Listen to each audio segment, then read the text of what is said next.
Pro wrestling में Vince McMahon सबसे खतरनाक लोगों में से एक होने के लिए बदनाम है। मैकमैन सच में एक पहेली है और नए पुराने कई रेसलर्स ने इस बारे में बात करी है कि मैकमैन के साथ बात करना कितना डरावना हो सकता है। कई सारे रेसलर्स ने अपने हर काम के ऊपर मैकमैन की मर्जी चलने दी है, लेकिन कुछ रेसलर्स ऐसे हैं जो मैकमैन के दबाव में नहीं आए और उन्हें जो सही लगा उन्होंने उसके लिए आवाज भी उठाई। तो जुड़िए हमारे साथ रेसलमेनिया में, जहां हम ऐसे ही 10 WWE सुपरस्टार्स की बात करेंगे जिन्होंने विंस मैकमैन के सामने आवाज उठाई।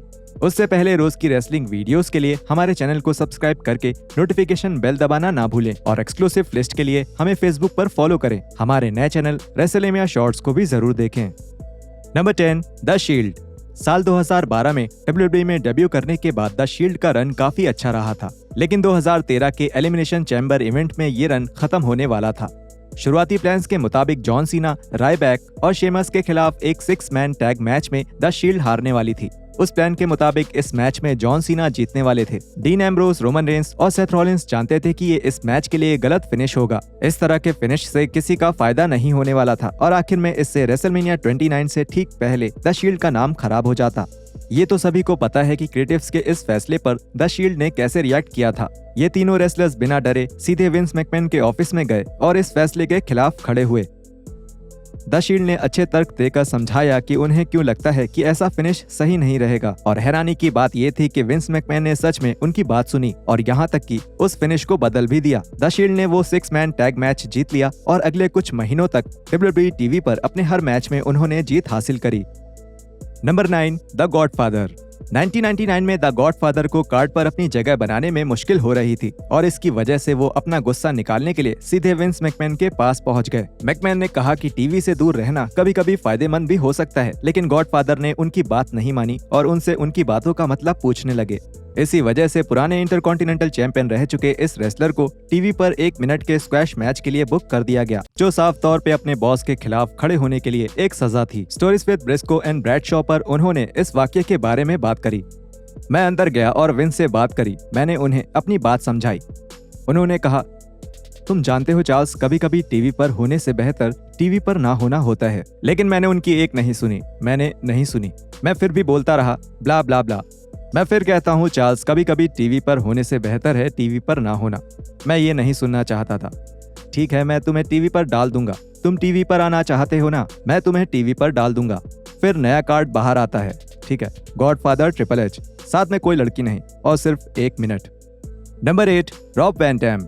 रॉब वैन डैम हमेशा से ही एक ऐसे रेसलर रहे हैं जो नियमों के खिलाफ जाते हैं और खुद को उस जगह से तुरंत हटा लेते हैं जहां उन्हें अच्छा नहीं लगता। साल 2000 में विंस मैकमैन चाहते थे कि RVD इराक में सालाना होने वाले tribute to the troop show में हिस्सा लें, लेकिन RVD ने मैकमैन को बोल दिया कि उन्हें उस इवेंट में जाने में कोई दिलचस्पी नहीं है।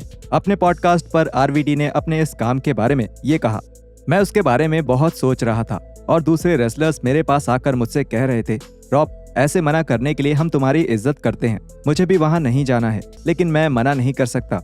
मैं RVD नहीं हूँ ना। मुझे हमेशा यही सुनने के लिए क्यों मिलता है? मतलब मेरे कॉन्ट्रैक्ट में ऐसा कुछ नहीं लिखा कि मेरे साथ कुछ बुरा नहीं होगा। तुम समझ रहे हो मेरा मतलब? बस मेरे कुछ उसूल हैं और मैं किसी की कठपुतली नहीं हूँ और तुम्हें पता है ये मेरे लिए और मेरे खिलाफ दोनों तरीकों से काम करता है। लेकिन यहाँ मैं कह रहा हूँ कि क्रिसमस के ब्रेक में मैं कैलिफोर्निया जाऊंगा या जहाँ भी मैं रहूंगा। बस इतनी सी बात थी। खैर, वहाँ ऐसी ही बात चलती थी जैसे क्या वो सच में तुम्हारे ना जाने की बात मानेंगे? और मुझे गुस्सा आता था, क्या मतलब है वो तुम्हारे ना जाने की बात मानेंगे? क्या मैं कोई कैदी हूँ? WWE के पुराने टैलेंट रिलेशंस के हेड जिम रॉस के पॉडकास्ट पर उनके मुताबिक RVD को इस ट्रिप के लिए मना करने पर बैकस्टेज बहुत सारा गुस्सा झेलना पड़ा था।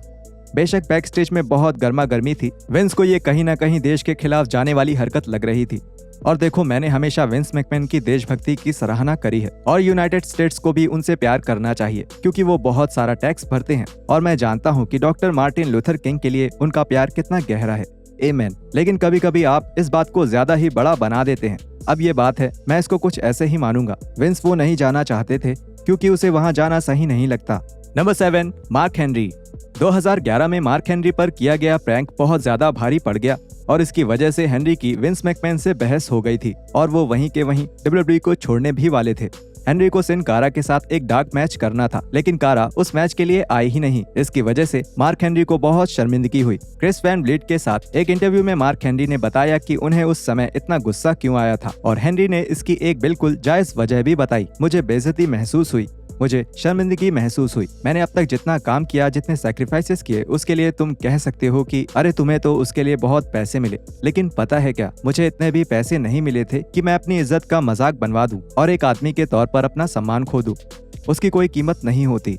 और जब वो हुआ, मुझे लगा ठीक है, मुझे बदला जा सकता है, मैं इनके काम का नहीं हूँ, ये मेरी इज्जत नहीं करते। अब क्योंकि मैं एक आदमी हूँ, मैं अपनी बात विंस और वहाँ मौजूद सभी लोगों से बोल पाया। बस ये जान लो कि मैं कौन हूँ, क्योंकि अब ये वापस कभी नहीं होना चाहिए, और अगर हुआ तो हमारे बीच बात करने के लिए कुछ नहीं बचेगा। हेनरी ने इसके बाद बताया कि इस गुस्से को उन्होंने अपने हॉल ऑफ पेन के किरदार में इस्तेमाल किया, जो हेनरी का सबसे बेहतरीन और सफल रन वाला किरदार भी माना जाता है। नंबर 6, मैकफॉली। मैकफॉली और विंस मैकमैन का पर्दे के पीछे का रिश्ता हमेशा से ही मजेदार रहा है, और मैकफॉली के स्मैकडाउन पर कमेंटेटर के तौर पर काम करने के दौरान एक बार फॉली मैकमैन के बुरे बर्ताव और खराब मैनेजमेंट से बहुत परेशान हो गए थे, और इसकी वजह से ही वो आखिर में डब्ल्यूडब्ल्यूई को छोड़कर टीएनए में चले गए। फॉली ने जब कंपनी को अपना नोटिस दिया, तब फॉली और मैकमैन के बीच बहस भी हो गई थी, जिसके बारे में फॉली ने अपने पॉडकास्ट पर बात करी है।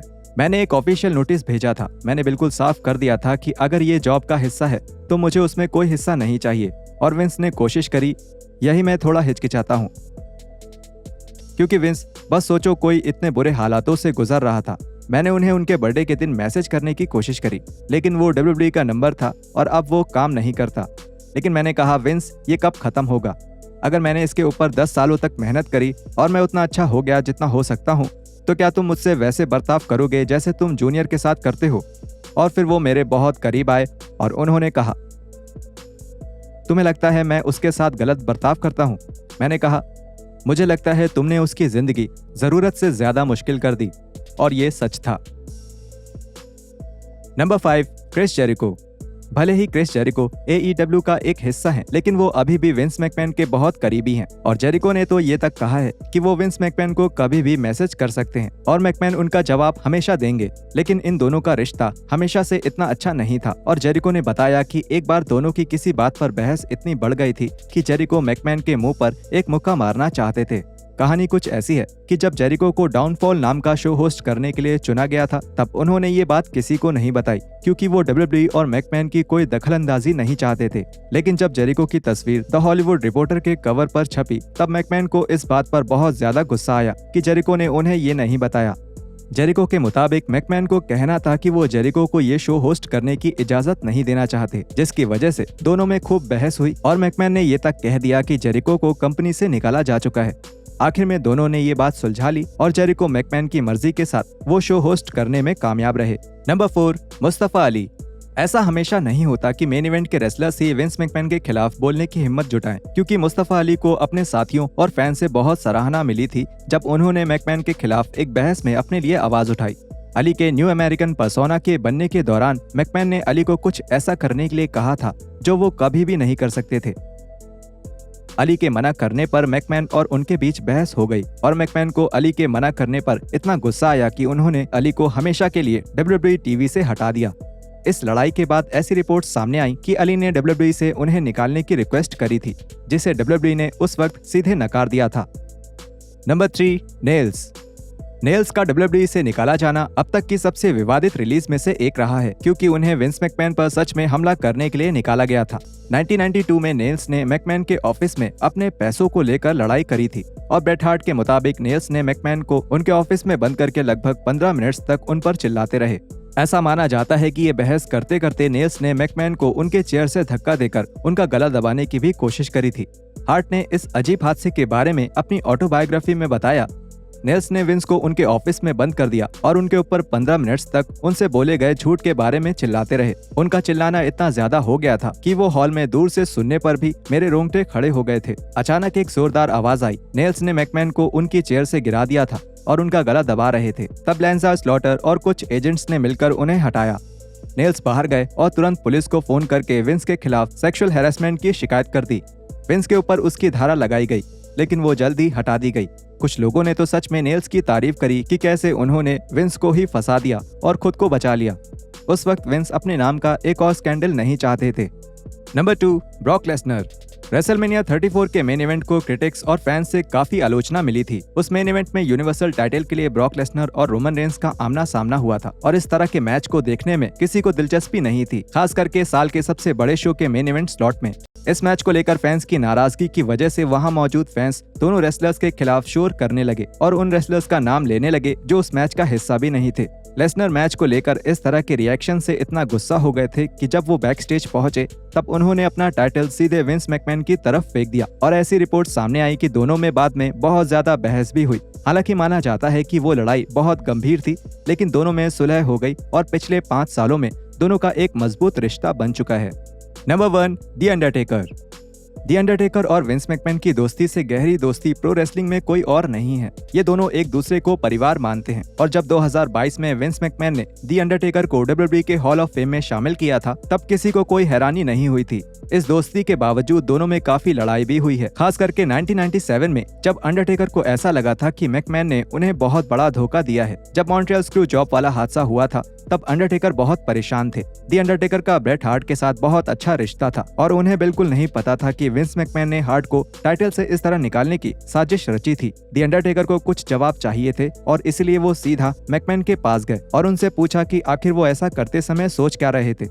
स्पोर्ट्स इलस्ट्रेटेड के साथ एक इंटरव्यू के दौरान हार्ट ने बताया कि द अंडरटेकर मैकमैन का दरवाजा पीट रहे थे और बोल रहे थे कि विंस मैकमैन को पूरे लॉकर रूम के सामने अपनी सफाई देनी चाहिए। मैंने विंस को लॉकर रूम में मुक्का मारा था, लेकिन विंस लॉकर रूम में केवल अंडरटेकर की वजह से आए थे। अंडरटेकर ने स्क्रू जॉब के बाद मैकमैन का दरवाजा पीटा और उसने कहा, तुम अभी सीधे लॉकर रूम में चलो और अपनी सफाई दो।